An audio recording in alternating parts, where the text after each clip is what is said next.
In this week's episode, we talk about never giving up, doing business with family, and we go to Ecclesiastes.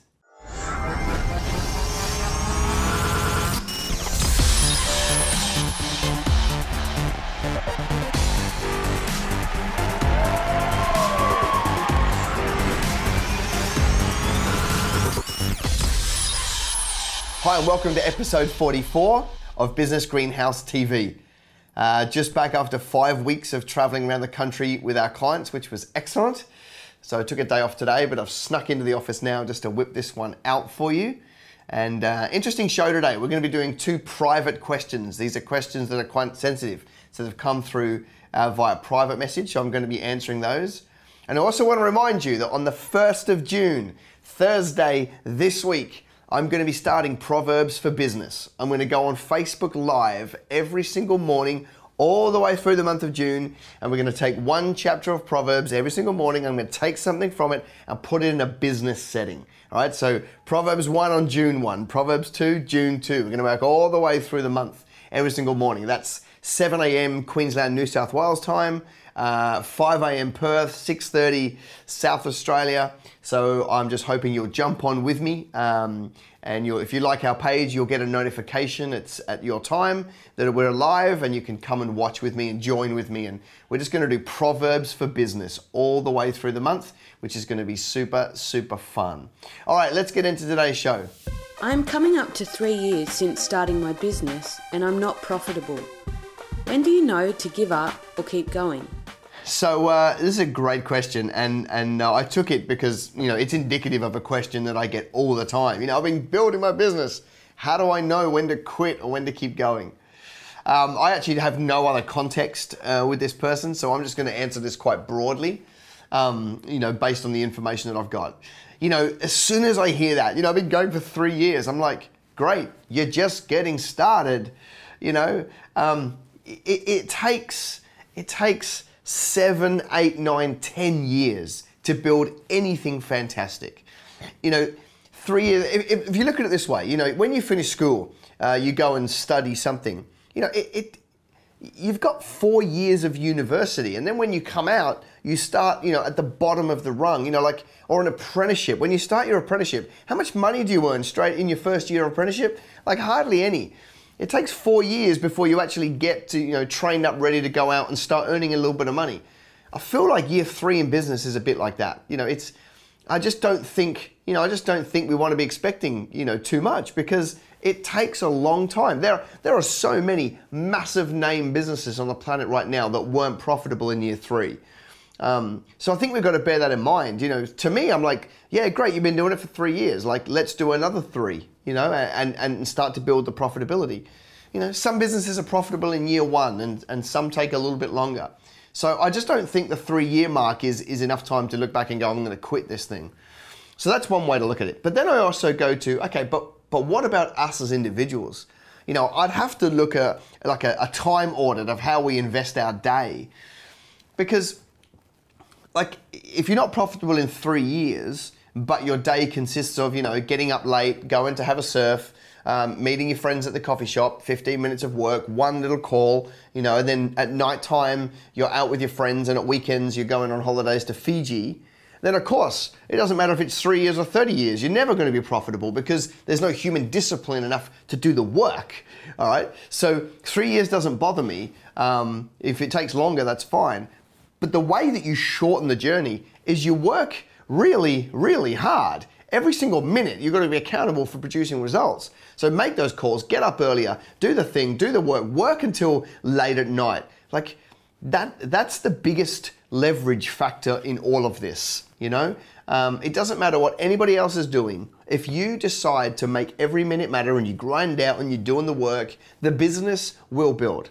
So I'd ask myself the question, if, whatever industry you're in, if there's somebody has already built a profitable business in your industry, then you've got nothing to worry about because it can be done.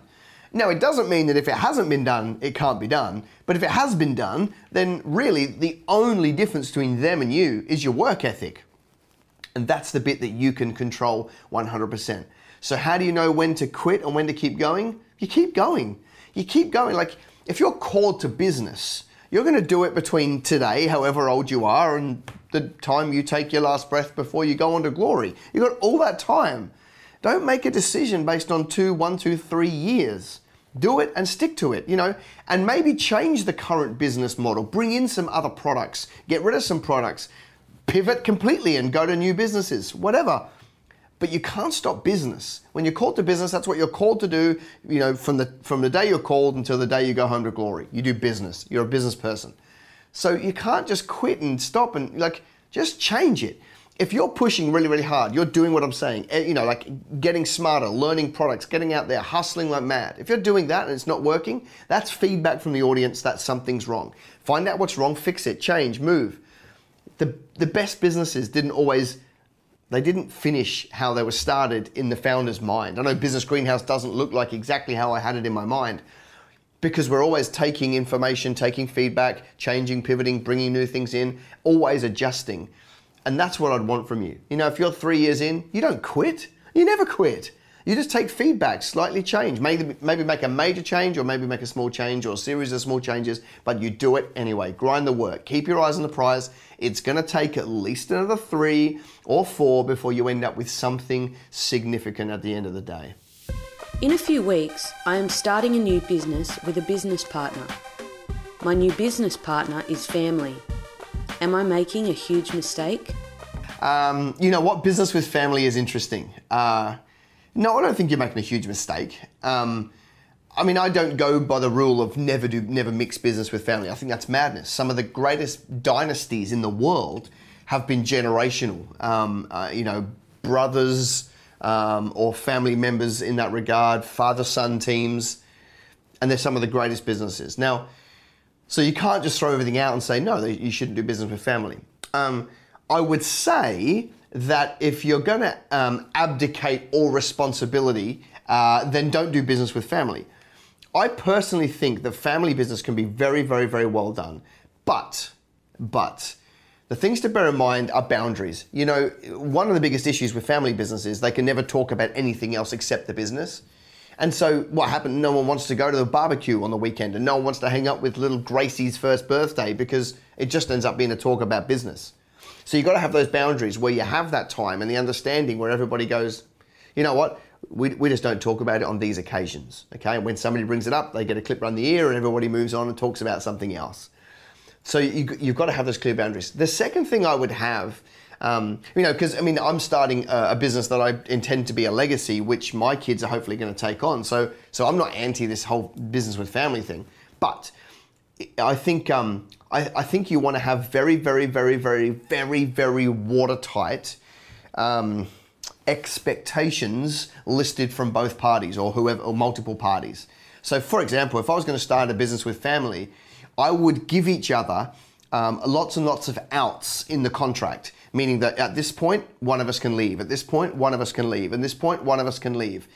And so at the very, very, very start of the relationship, I would spend tons of time documenting, if this happens, then this happens. And if this happens, then this happens. And if this happens, this happens. And what it does is it means that, this series of events triggers this outcome. It was already pre-thought, and there's not going to be, a massive division later on. And it could be that in 6 months after we start, the business is worth 0, so anyone can go their own separate way. 12 months, it has some value. If it's turning over this, then we'll give the value this, and one of us can leave and they're going to get paid this. And thought through all of those scenarios so that it just becomes triggering a series of events. If it does go bad, and if one of the parties wants to go out, then it's already documented. It says, okay, well, we said that in year 3, we'll get a valuation according to this formula, and one party will get X because of that. And so here we go, here's X, see you later, or however you do it. And it means that you're just not going to get that ego get in the way of, well, I think it's worth more than you think it's worth, and now we're going to fight over this thing forever. You already pre-design all that. It's hard to do, but it's easier to do at the front than it is at the back 4 years later when there's money at stake and everyone's got their greedy claws out wanting their slice of the pie. Much easier to do the hard work up front. It also means that when that's documented and there's way less grey areas, it's less likely for one of the parties to go rogue, because they just know exactly what they're in for, and you can't pull the wool over each other's eyes and that sort of thing. So I would say certainly do business with family. I intend to.